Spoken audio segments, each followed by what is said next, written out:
Hello and welcome to Thought for June the 21st. Our readings are Ruth chapters 3 and 4, Isaiah chapter 45 and Revelation chapters 1 and 2. And our thought is, to the one who conquers I will grant. What a remarkable set of thought-challenging chapters we have today. First we read the third and fourth chapters of Ruth, which climax by telling us how she became the great-grandmother of David.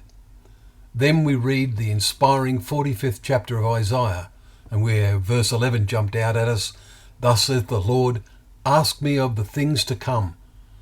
But we then notice the declaration in the next verse, God's declaration which nearly all deny today, "I made the earth and created man on it.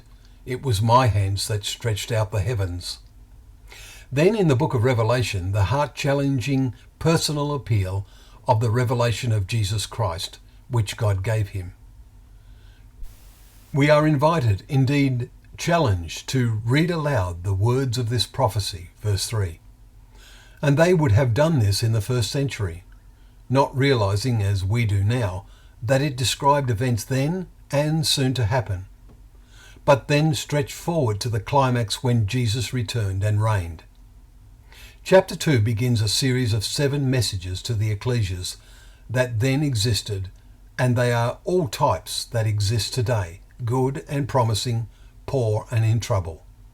The first message is to the believers at Ephesus. We note its conclusion, "To the one who conquers I will grant to eat of the tree of life, which is in the paradise of God."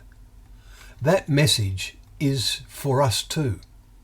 Are we making good progress in doing this? At the very beginning, Adam and Eve were denied access to the tree of life. It was so tragic. They failed to believe God meant what he said.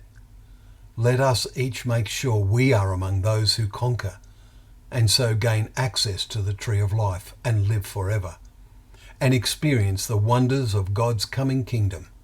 And how soon now?